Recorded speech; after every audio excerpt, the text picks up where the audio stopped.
এই মুহূর্তে সরাসরি নজর রাখতে হচ্ছে তৃণমূল কংগ্রেসের সাংবাদিক বৈঠকে। স্যার আমরা দুজনে মিলে প্রেস কনফারেন্সটা ডেকেছি, এই কারণে ডেকেছি কেননা আমরা আজকে বিষয় হচ্ছে আজকে আমাদের মাননীয় দেশের প্রধানমন্ত্রী তিনি কোচবিহারে এসেছিলেন, বক্তব্য রেখেছেন, সেই ব্যাপারে আমাদের কিছু কথা মনে হয়েছে, যেটা কথা আপনাদের মাধ্যমে আমরা মানুষের কাছে তুলে ধরতে চাই। ঘটনা হচ্ছে যে প্রধানমন্ত্রী আবার আসতে শুরু করেছেন।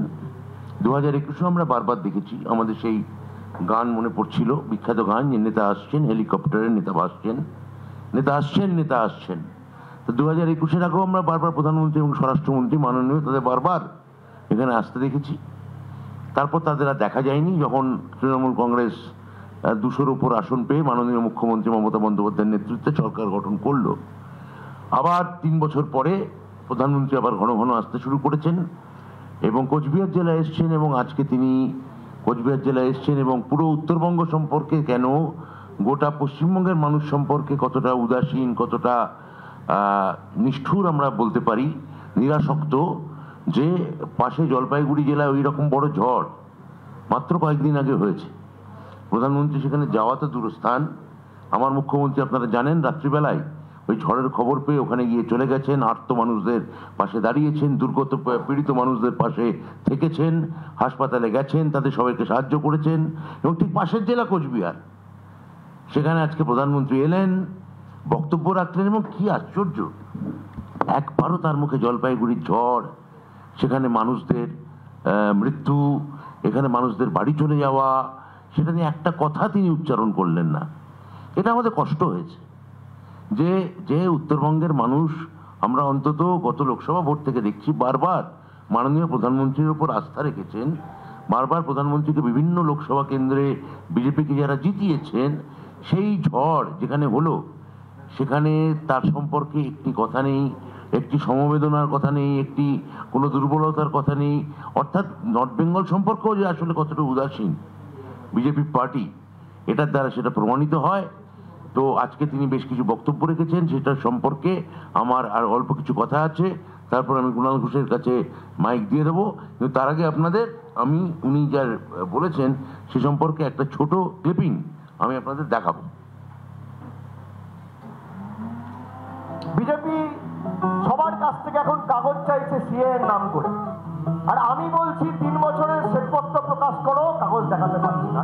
कागज के 2 पंख लेके उड़ा चला जाए रे, जहां नहीं जाना था ये वहीं चला हाय रे।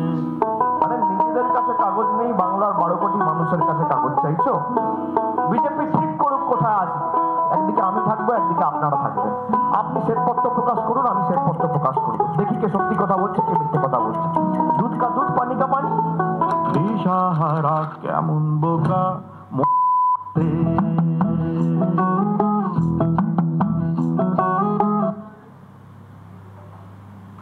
তো দেখে অবাক বনে যাই, আমি অর্থ কোনো খুঁজে নাহি পাই রে, কতই রঙ্গ দেখি দুনিয়ায়, কতই রঙ্গে দেখি এই ভারতে, এই নয়া ভারতে, এখন আছে দিনের ভারতে। যে 500 দিন হতে চললো আমার দলের নেতা, সর্বভারতীয় সাধারণ সম্পাদক, মাননীয় সাংসদ অভিষেক বন্দ্যোপাধ্যায়, তিনি বলেছিলেন যে 500 ঘন্টা হয়ে গেল, যে তিনি বললেন যে আমি আপনাকে যে কোনো জায়গায়, আপনি জায়গা ঠিক করুন, 500 ঘন্টা অতিক্রান্ত এখনো, যে আপনি জায়গা ঠিক করুন, আপনি আসুন, আপনি আর যে আপনাদের যে কোনো একজন প্রতিনিধি আসুন, যে আপনারা 21 সালের পর আবাস যোজনায় কোথায় বা 100 দিনের কাজে কি টাকা দিয়েছেন, হয় আপনারা শ্বেতপত্র প্রকাশ করুন, অথবা আপনারা যে 1 টাকাও দেননি সেটা আমি সামনে বসে প্রমাণ করে দেবো, চ্যালেঞ্জ করে আমি বলছি। তো কোনো উত্তর নেই, নিরুত্তর। এবং আজকেও একটা যাকে বলে ডাহা জুমলা, সেই মিথ্যাচারণ আজকে গোটা পশ্চিমবঙ্গের মানুষ শুনলেন। তো এটায় আমরা অভ্যস্ত হয়ে গেছি, আমরা ক্লান্ত এই মিথ্যাচার শুনতে শুনতে।